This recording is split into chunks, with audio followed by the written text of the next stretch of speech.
The greatness of the bow. In time long past, the earth was but a ball covered in mist, devoid of all creation. But behold, a miracle occurred, and the mists began to form and water condensed, and became over the face of the earth. In this new world of water, a mighty thunder was heard, and behold, water creatures began to appear and multiply. But of all the creatures of the sea, the mighty whale was ordained, and set forth as the leader of the world. The mighty whales cast their eyes upon the watery world, and decided that there should be more varied life upon the earth. So with a mighty splash of their tails, it began to separate the waters from above from the waters below, and lo, dry ground began to appear. The whales decided that there should be creatures of the air and creatures of the ground to each share the bountifulness provided by this separation.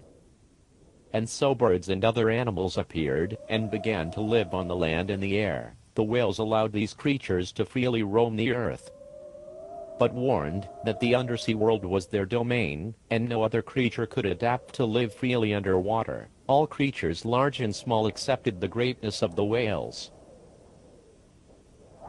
Time upon time passed, and the world lived in harmony. The world knew no hate or war or disease. But one creature began to plot against the mighty whales and to talk behind closed doors, and behind their hands, that the whales were not special. They began to cast about, and create their own gods to worship. That creature was man. The whales, in their love for all their creations, thought only that man was being a rebellious child, and would soon give up its childish ways. Man began to build inventions that would allow him to sail the seas as he saw fit. He invented machines that allowed him to fly through the air. The whales watched with amusement, but said nothing. But lo, treachery was on the horizon as man invented machines that would allow them to hunt the whales. They invented machines that would allow them to live under the sea. The whales looked about themselves, and they were sorely disheartened. Man began to hunt and kill the whales, saying, "Look, they bleed, so they cannot be gods. Let us kill them, and take this earth, and make it ours." But the whales still loved man. There are legends told of a man named Jonah being cast from a ship and the whales saving him from sure death by swallowing him, and then releasing him later unhurt. Then man became enraged, and fed upon his own hate, until it consumed all his reason, and he began killing all whales.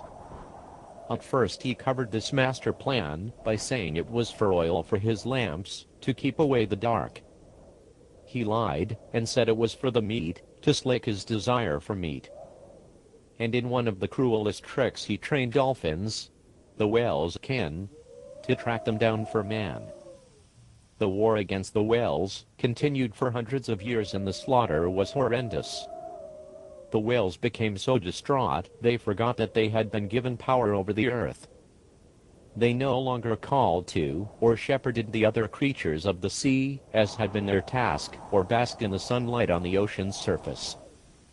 They became what they most feared, most irrelevant. That is all but one.